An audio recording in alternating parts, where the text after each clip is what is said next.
79वां स्वतंत्रता दिवस की आप सभी साथियों और भारतवासियों को दिल की गहराई से बहुत बहुत शुभकामनाएं।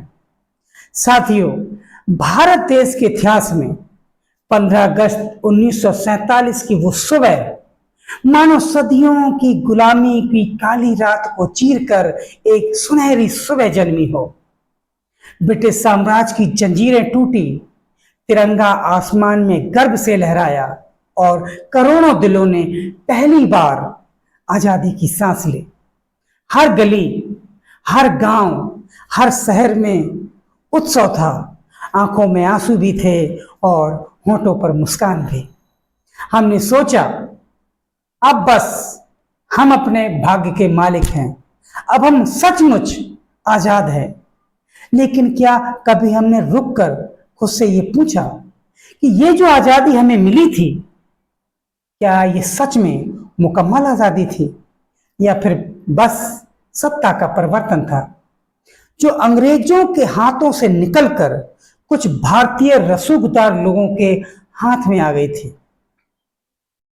15 अगस्त 1947 हमने समझा था कि यह कहानी का अंत है, लेकिन शायद यह एक नई कहानी की शुरुआत थी। एक ऐसी कहानी जो अंग्रेजों से भी हजारों सालों पुरानी गुलामी की जंजीरों को तोड़ने वाली थी, जिसके पन्नों पर अब भी अधूरे सपनों की स्याही फैली थी और जिसमें बराबरी, न्याय और सच्ची स्वतंत्रता के शब्द अभी भी लिखे जाने बाकी थे। नमस्कार, मैं हूं मास्टर जी और दिल की गहराइयों से आपका स्वागत करता हूं आपके अपने धम्म देशना चैनल में। 15 अगस्त 1947 में भारत के समाज को बाहरी गुलामी से तो आजादी मिल चुकी थी, लेकिन आंतरिक गुलामी की जंजीरों को तोड़ना अभी बाकी था। जैसे जातिवाद, छुआछूत, ऊंच नीच, अंधविश्वास, अशिक्षा, असमानता और सामाजिक अन्याय जो भारत के विकास में बढ़ते कदमों को रोक रहे थे। हमने विदेशी हुकूमत से तो खुद को आजाद कर लिया था, लेकिन अपने ही बनाए बंधनों से मुक्त होना अभी एक अधूरा सपना सा नजर आ रहा था। आजादी का सूरज उगा जरूर, लेकिन उसकी रोशनी हर भारतीय के दिल तक पूरी तरह नहीं पहुंच पा रही थी। हमने सोचा था एक ऐसा भारत जहां हर एक इंसान बराबरी से जी सके, जहां किसी को ऊंचा नीचा न समझा जाए, जहां न जाति हो, न भेदभाव हो, न अन्याय हो और न डर। मगर हकीकत यह थी कि वह सपना अभी बहुत दूर था, बहुत दूर, और हमारी आजादी भी अभी अधूरी सी थी। 15 अगस्त 1947 में अंग्रेजों के गुलामों को तो आजादी मिल चुकी थी, लेकिन अंग्रेजों के गुलामों को आजाद होना अभी बाकी था, जिनकी संख्या लगभग 85% थी और शायद आज भी है। इसी अधूरी आजादी को पूरा करने के लिए एक ऐसे व्यक्तित्व सामने आया जिसने न केवल आंतरिक गुलामी को पहचाना बल्कि आंतरिक गुलामी को सहा भी था। और वे उस समय भारत के सबसे ज्यादा पढ़े लिखे व्यक्ति थे। वह थे समाज सुधारक और करोड़ों पीड़ितों के मसीहा, जिन्हें लोग प्यार से कहा करते थे बाबा साहब डॉक्टर भीमराव अंबेडकर। सबसे पहले भारत के बेटे बाबा साहब ने समझा और कहा था कि राजनीतिक आजादी अधूरी है जब तक हर नागरिक को बराबरी, शिक्षा, न्याय नहीं मिलता। उन्होंने अपने ज्ञान और कलम को हथियार बनाते हुए संविधान के रूप में देश के लोगों को वह ढाल दी, वह रक्षा कवच दिया जो हर कमजोर को, हर पीड़ित को, हर शोषित को मजबूत बनाता है, और जो पहले से मजबूत है उनको इंसानियत का पाठ पढ़ाता है।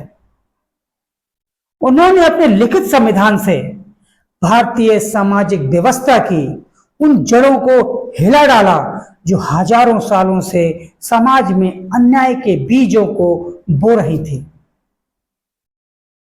बाबा साहब का सपना सिर्फ आजादी का नहीं था, बल्कि मुकम्मल आजादी का था, जहां हर इंसान, चाहे वह किसी भी जाति, धर्म या वर्ग से हो, समान अधिकारों के साथ सिर उठाकर जी सके। आज हम बाहरी गुलामी से आजाद थे क्योंकि लाखों वीर सपूतों ने अपने प्राण भारत माता के चरणों में हंसते हंसते समर्पित कर दिए थे। उनके बलिदान और त्याग और साहस के लिए धम्म देशना चैनल हमेशा कृतज्ञ और हमेशा ऋणी रहेगा।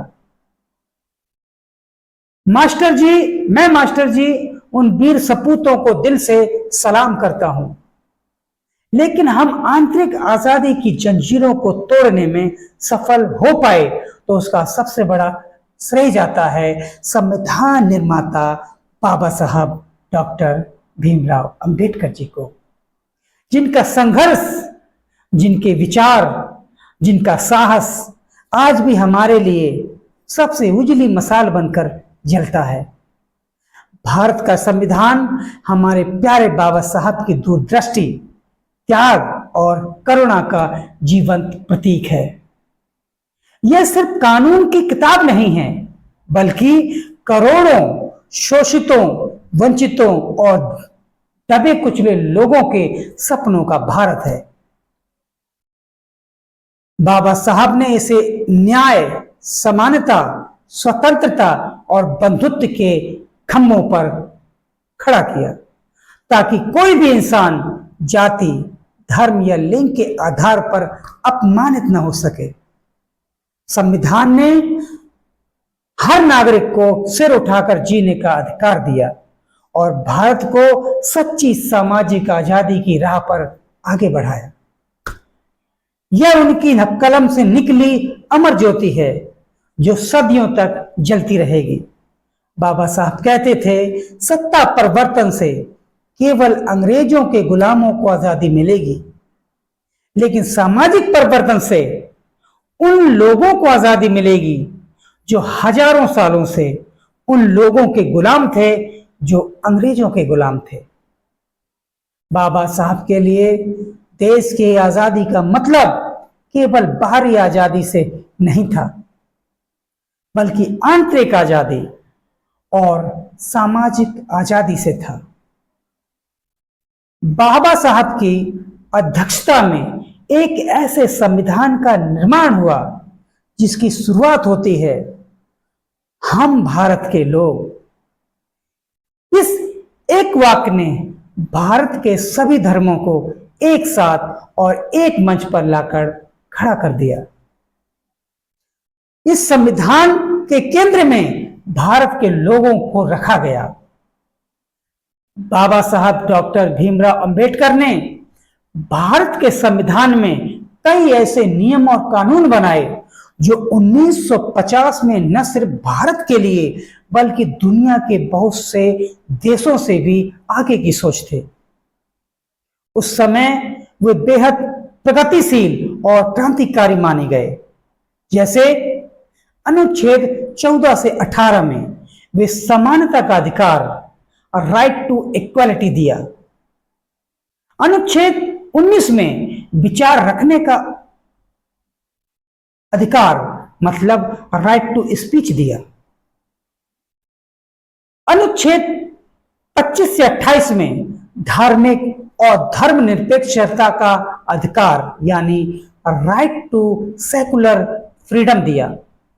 अनुच्छेद 29 और 30 में अल्पसंख्यकों के लिए अधिकार, राइट टू माइनॉरिटीज दिया। अनुच्छेद 326 में वोट देने का अधिकार, राइट टू वोट दिया। 1950 में बहुत से विकसित देशों में भी महिलाओं और अशिक्षितों को वोट देने का अधिकार नहीं था। बाबा साहब ने संविधान में ऐसे अगणित प्रावधान गढ़े जो सिर्फ कानून की धाराएं नहीं बल्कि हर कमजोर, हर पीड़ित, हर वंचित की ढाल बन गए। उन्होंने हमें केवल मुकम्मल आजादी नहीं दी बल्कि उस आजादी को हमेशा के लिए सुरक्षित करने का कवच भी दिया। उन्होंने हर शब्द में उनका संघर्ष, हर अनुच्छेद में उनकी करुणा और हर अधिकार में उनकी दूरदृष्टि बसती है। आज जो हम समानता के साथ बिना डर के जीते हैं, अपने सपनों को आकार देते हैं, वो बाबा साहब की उस अद्भुत दृष्टि का चमत्कार है जिसने हमें मुकम्मल आजादी तो दी, साथ ही साथ उस आजादी का असली मतलब भी समझाया। अगर बाबा साहब ना होते तो हमें सिर्फ राजनीतिक आजादी मिलती, लेकिन सामाजिक और व्यक्तिगत आजादी अधूरी रह जाती। देश भले ही अंग्रेजों की जंजीरों से मुक्त हो जाता, लेकिन जाति, भेदभाव, छुआछूत और असमानता की जंजीरें वैसे ही जकड़े रखती। बिना बाबा साहब के संविधान शायद सबको बराबरी का अधिकार न देता, कमजोर वर्गों की आवाज संसद तक न पहुंचती और शिक्षा, रोजगार व मताधिकार में सच्ची समानता सिर्फ एक सपना होती। उन्होंने आजादी को सिर्फ झंडा फहराने तक सीमित नहीं रखा, बल्कि उसे हर इंसान के जीवन में महसूस होने वाली हकीकत बनाया। तो साथियों, आज जब हम तिरंगे की ओर गर्व से देखते हैं, तब हम आजादी के गीत गाते हैं, तो हमें याद रखना चाहिए कि यह सिर्फ तारीख नहीं बल्कि लाखों बलिदानों और एक महान संघर्ष की विरासत है। हमारे वीर शहीदों ने हमें बाहरी आजादी दिलाई जो कुछ सैकड़ों पुरानी थी, लेकिन बाबा साहब ने हमें उस आंतरिक गुलामी और सामाजिक गुलामी से आजादी दिलाई जो हजारों सालों पुरानी थी, जिसकी जंजीरों को तोड़ना लगभग असंभव सा लगता था।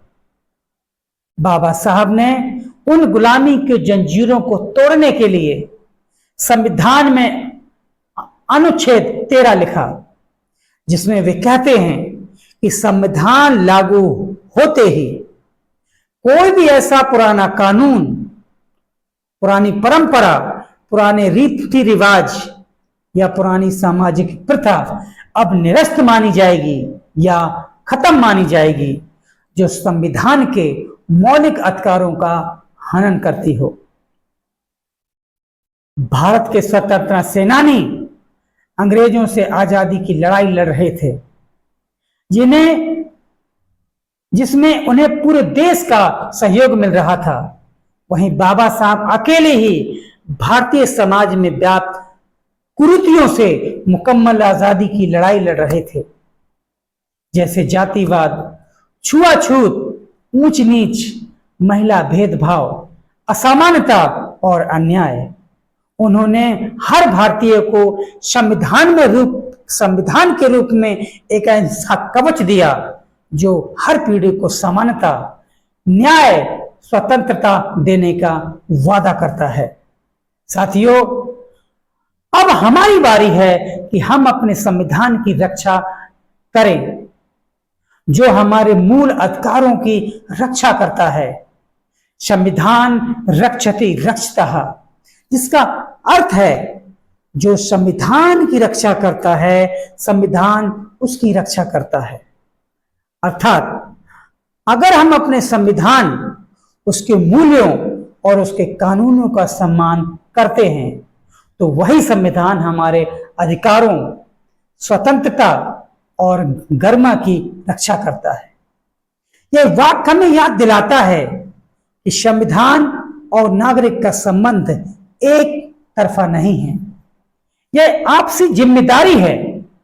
साथियों, मैं एक बार फिर से कहूंगा कि यदि बाबा साहब ना होते तो आजादी का, स्वतंत्रता का यह रूप ना होता, सबको समान न्याय देने वाला संविधान ना होता। आइए आज हम यह प्रण लें कि हम इस स्वतंत्रता दिवस केवल आजादी का आनंद नहीं लेंगे, बल्कि उस मुकम्मल आजादी को हर इंसान तक पहुंचाएंगे, ताकि आने वाली पीढ़ियां सिर्फ आजादी का जश्न ना मनाएं, बल्कि उसके असली मायने भी महसूस करें। बाबा साहब का सपना हमारा कर्तव्य है, और यह कर्तव्य आज और अभी से शुरू होता है। साथियों, आज हम सबके दिलों में एक ही दीपक जलना चाहिए, मुकम्मल आजादी का दीपक। जिस आजादी का सपना हमारे वीर सपूतों ने, जिसे बाबा साहब ने संविधान में उतारा, वह आज भी अधूरा है। याद रखिए, संविधान केवल एक किताब नहीं है, यह हमारी रक्षा करने वाला कवच है, और यह तभी जीवित रहेगा जब हम इसके सिद्धांतों को अपने जीवन में जिएंगे और इसकी रक्षा करेंगे। तो आओ साथियों, इस संविधान दिवस पर हम सिर्फ झंडा न फहराएं, बल्कि हर दिल में बराबरी, न्याय और भाईचारे का झंडा भी फहराएं। आज न सिर्फ अपने अधिकारों का इस्तेमाल करें, बल्कि दूसरों के अधिकारों की रक्षा भी करें। मैं हूं मास्टर जी, और यह था धम्म देशना का विशेष संदेश।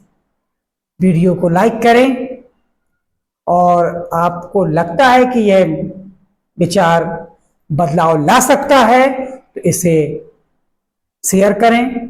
चैनल को सब्सक्राइब जरूर करें, ताकि धम्म देशना के प्रकाश की पहली किरण सबसे पहले आपके द्वार पहुंचे। फिर मिलेंगे किसी नई देशना के साथ। तब तक के लिए नमस्कार।